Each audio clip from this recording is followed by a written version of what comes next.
안녕하세요. 저는 고부 갈등의 최고조를 찍고 있는 40대 여자입니다. 애교를 그냥 넘기지도 못하겠는 극악무도하고 찌질함의 극치이자 산 증인이 우리 시어머니와의 사연을 써보려고요. 저는 시아버지의 주선으로 지금의 남편과 맞선으로 만나 결혼을 했습니다. 아버지와 건너 아시는 분의 친구분의 아들이 결혼할 색시를 찾고 있단 소리에 아버지가 저를 적극적으로 밀어붙인 것이었죠. 당시 저는 30대가 넘었었고 제 친구들은 다 결혼하고 첫 아이까지 낳았을 때였는지라 아버지가 상당히 위기의식을 느끼면서 이러다가 딸내미가 노처녀로 늙는 건 아닌가 하면서 저 하나 시집 보내겠다고 참 여기저기 뛰어다니셨는데요. 당시 7급 공무원에다가 시아버지도 공무원으로 부자가 공직을 먹고 있다는 소문이 엄청나게 와전이 되어서는 급기야 대대손손 재경부 행정부에 막대한 파워를 가진 집안이라는 소문이 부풀어져서는 아주 그냥 저희 아버지가 저를 완강히 밀어붙이셨던 것이었죠. 저도 남편과 남편의 집안에 대한 소문을 그렇게 들어버리고 맞선을 보러 나갔기 때문에 살짝 긴장을 많이 했습니다.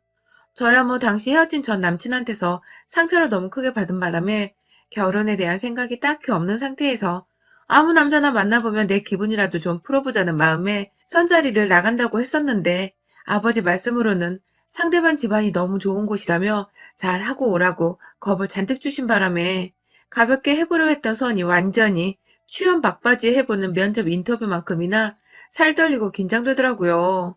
천만 다행이게도 남편은 제가 예상했던 딱딱하고 지루한 공무원의 모습과는 달리 참 센스가 돋는 사람이었습니다.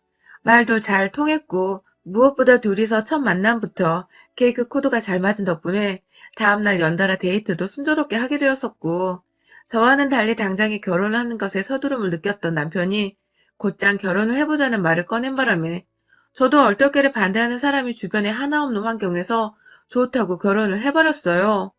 저야 뭐 딱히 회사를 다니면서 제가 뭐 돈이 엄청나게 많은 것도 아니었고 대단히 잘난 부모를 둔 것도 아니어서 좋은 집안의 안정적인 직업을 가지고 있던 남편을 마다할 이유가 하나도 없었습니다. 저는 성격이 많이 솔직한 편이라서 남편한테도 직접 그런 말을 했었어요. 내가 듣기로는 당신 집안이 정치적으로 알아주는 집안이라는데 맞냐고 물었고 남편 또한 저에게 껄껄거리며 웃더니 끝내 부정은 하지 않고 우리 집이 너무 잘나면 부담스럽나? 하면서 대답을 회피한 채 제 질문이 맞다는 말을 해버린 바람에 저는 정말로 이 사람이 공직자 집안의 아들이구나 싶어 오 했었던 적도 있었습니다. 그 뒤에도 결혼하기 전까지 여러 차례 데이트를 하는 과정에서 우리 집은 고위 공직자 집안인데 혹은 미래의 우리 아이도 고위 공직자로 살았으면 좋겠다 라는 말을 정확하게 했었었고 그래서 저는 의심할 것 없이 그냥 믿어버렸죠. 친정아버지의 말부터 남편의 말까지 다 똑같으니까 어느 누가 의심해보려는 생각을 쉽사리 가지겠어요? 그리고 그 당시 제게는 제 기준에 가장 적합하고도 오히려 집안을 따져봤을 때는 더욱 좋은 조건의 사람이었고 그래서 결혼을 한 순간까지도 신부라면 누구나 가져보는 싱숭생숭한 감정을 가지긴 했었지만 동시에 내가 좋은 결정을 한 것이라며 자신감 있는 생각을 했어요. 그런데 그렇게 결혼하고 나서 보니 제가 듣고 또 남편을 통해서 직접 알았던 남편의 집안과 남편의 직장은 사뭇 달랐습니다. 결혼을 하고 보니 저희한테 시부모님이 집을 사주긴 했는데 그게 다 대출을 가득 끼고 산 은행의 집이었더라고요. 그것도 대출금을 매달 갚아내야 하는데 시아버지는 고위 공직자는커녕 동사무소에서 일하시는 경비원이셨고 7급 공무원이라던 남편조차 동사무소에서 근무하는 9급 공무원이었습니다. 지금이야 공무원이 되기도 힘들고 공부도 정말 열심히 피 터지게 해야 붙을까 말까 하는 직업이 되었지만 저 결혼할 적만 해도 그 정도는 아니었어요. 게다가 남편과 시아버지가 일하는 동사무소는 서울 한복판에 있는 것도 아니고 경기도 저 끝자락에 있는 동사무소여서 아무나 그냥 지원해서 인원이 모자른 대로 충원이 되는 그런 곳이었습니다. 그렇게 일하는 남자들이 그 많은 대출금을 갚아내는 데는 굉장히 무리가 있었고요. 다달이 벌어오는 돈이 제 월급의 반도 안 되는 남편의 월급에 마냥 의지를 하면서 대출금을 갚아낼 수 없어서 결국 제가 제 돈을 털어 대출금을 갚아내기 시작했습니다.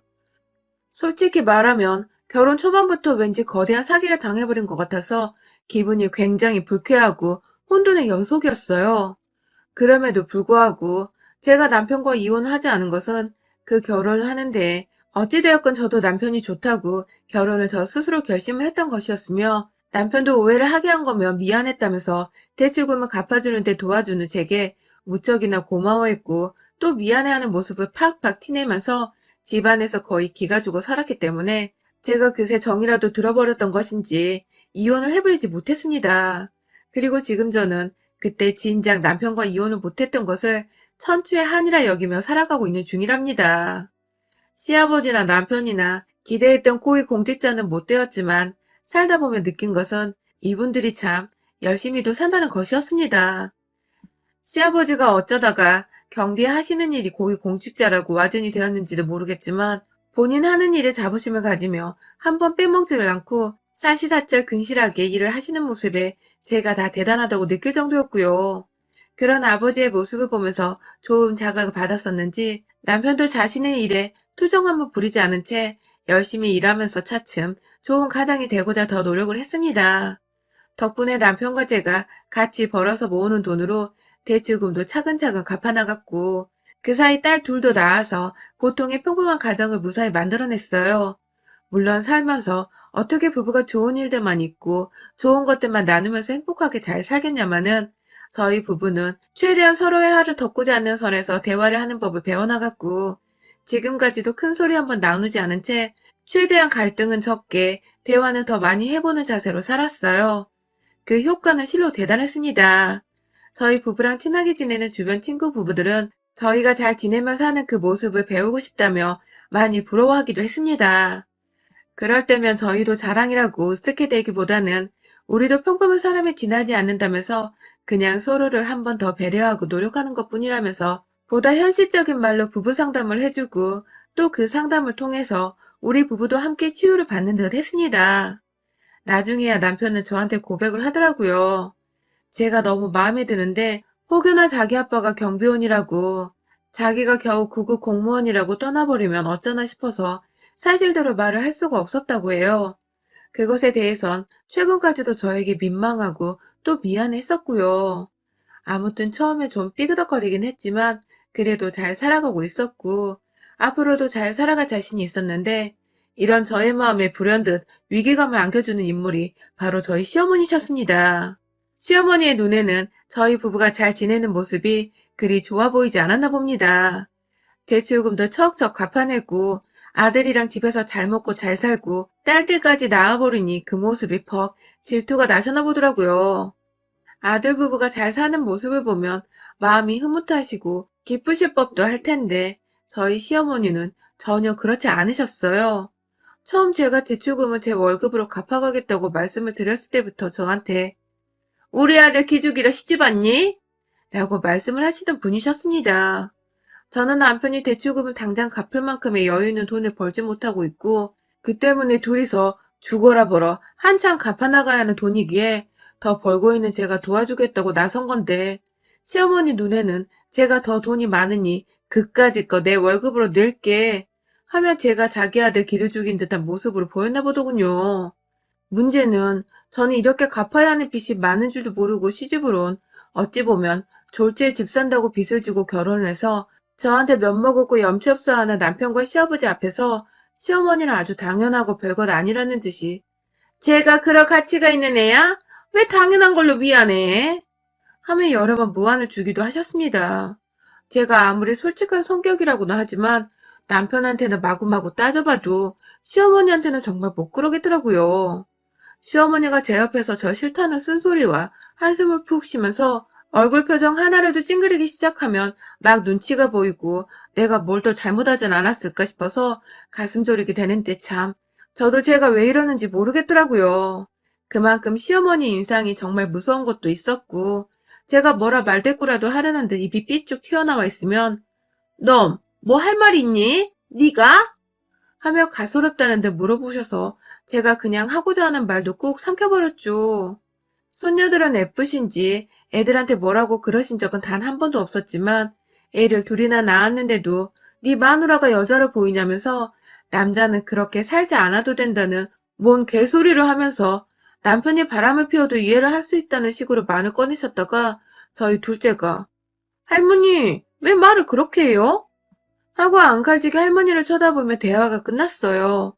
물론 저희 남편도 무슨 말을 그런 식으로 애들 앞에서 하냐면서 기분 나쁜 티를 냈고, 저는 그 자리에서 그냥 평소대로 아무 소리나 짓거리란 듯이 상관없다는 듯 무관심으로 일관을 했습니다. 애초에 며느리에게 시샘을 할 수밖에 없는데 경계를 하셨던 시어머니는 제가 마흔이 다 넘어서도 그 짓을 변함없이 해대셨습니다. 저 마흔 되던 그 해에는 남편 생일날 시부모까지 다 집에 모셔서 다 같이 그냥 소복하게 밥을 먹었었는데요. 제가 마흔이 되었다는 걸 저희 딸한테서 듣고는 입을 쩍 벌리시더니 급기야 그거밖에 안 됐어? 라고 하시더라고요.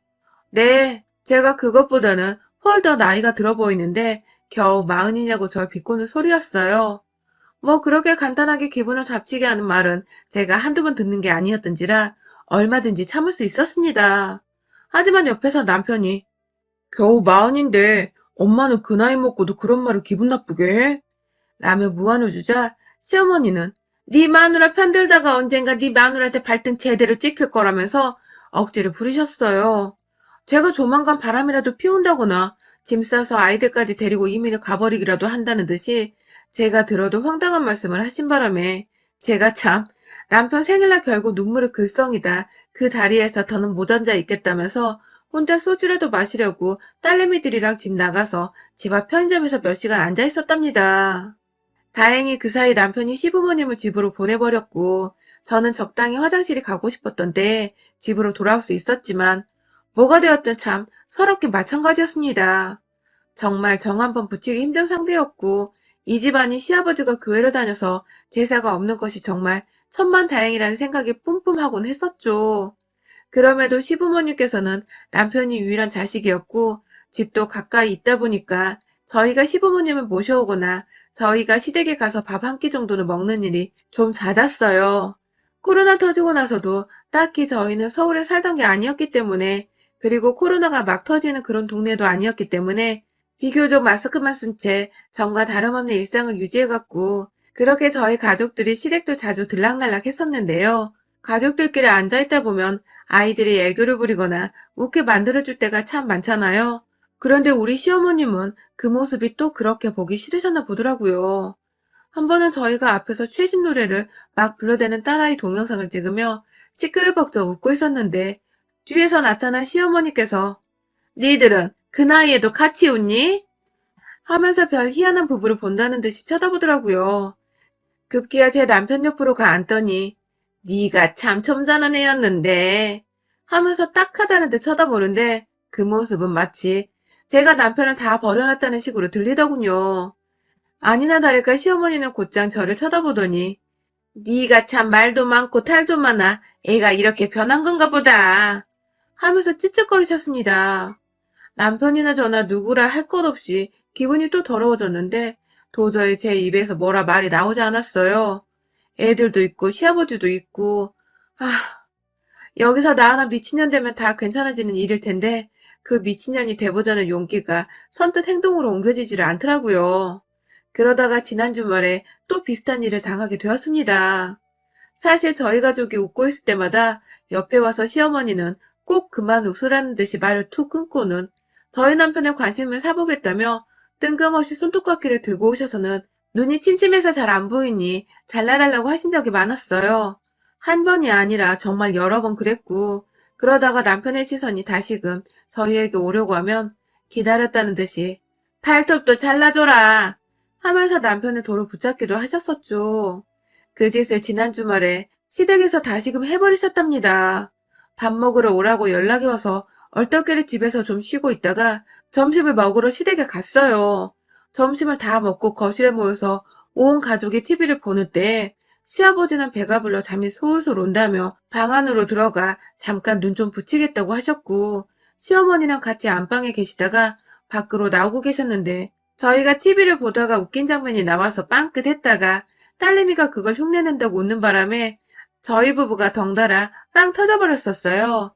보통의 어른들이라면 이런 아이들과 부부의 웃음소리를 마냥 듣기 싫다고는 안 하잖아요. 그런데 저희 시어머니는 그게 또 굉장히 귀에 거슬렸는지 아이고 귀 따갑다 귀 따가워 별나다 별나 하면서 찝쩍거리며 제 신경을 잔뜩 곤두세우더라고요. 처음엔 시아버지가 주무시러 들어가셨으니 저희가 조용해야 한다는 뜻인 줄 알고서 금세 제가 아이들을 진정시키며 조용히 TV를 보려고 했는데요.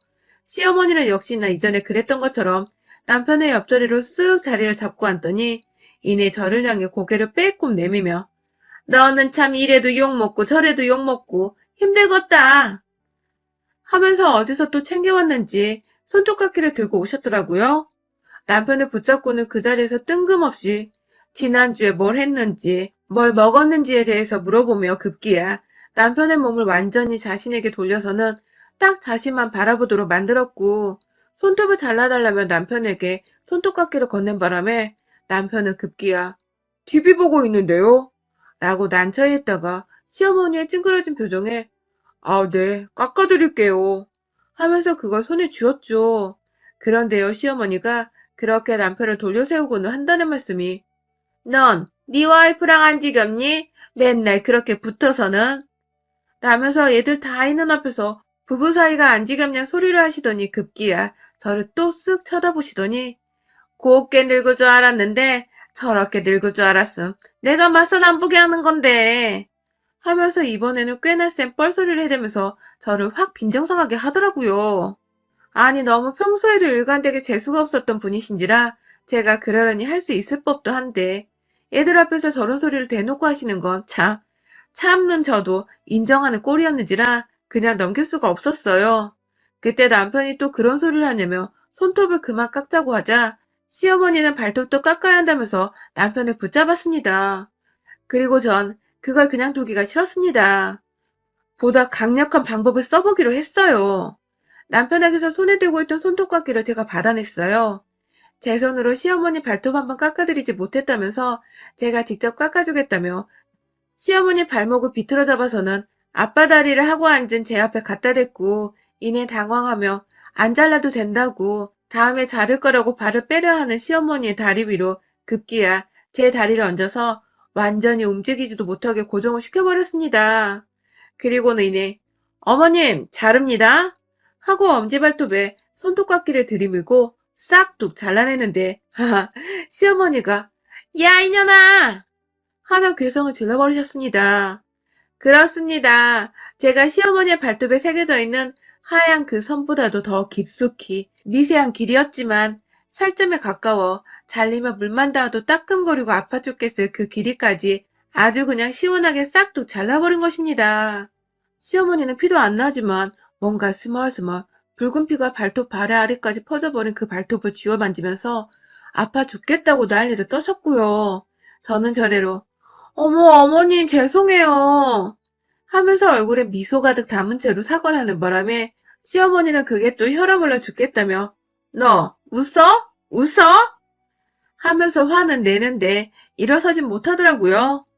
저는 끝까지 마저 잘 잘라보겠다고 제 다리에 힘을 더 준 채로 시어머니 다리를 고정시킨 채 손톱깎이를 인해 반대쪽 엄지발가락 앞에다가 바짝 대버리니 시어머니는 계속해서 제 다리를 떼어내겠다고 한참을 다리를 치기도 하고 자기 몸을 흔들어대더니 이내 아주 정말 벼락을 맞은 사람 마냥 완전히 아무 행동도 못하게 정지를 시켜버린 후 제가 혹여나 또 다른 엄지발톱에 피를 내버리는 건 아닌지 혹은 따갑고 아파 죽겠을 만큼 바짝 발톱을 잘라내지는 않을지 걱정이 되셨는지 눈을 아주 꼭 감으시고는 손에 주먹까지 쥐시고 부들부들 떨었습니다.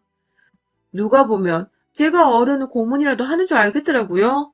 옆에서 남편도 제가 불안불안했는지 여보 하면서 저를 진정시키고 있었고 저는 두 눈 꼭 감고 저한테 목숨줄을 맡긴 듯 애처로워하는 시어머니의 나머지 엄지발톱 하나도 아주 남김없이 아주 살점과 발톱 사이에 비는 공간 없이 그 깊숙한 길이까지 싹둑 아주 갑작스럽게 예고도 없이 신나 죽겠다며 잘라버렸습니다. 시어머니는 급기야 제가 다른 발톱에 그리고 시뻘겋게 부어오르는 발톱을 쥐어 만지다가 급기야 너무 긴장을 했는지 깊은 탄식을 쏟아내셨고 저희 큰딸은 옆에서 엄마가 고소해하는 표정을 그대로 읽어버린 건지 할머니 눈치를 보다가 절 보며 방긋 하더라고요.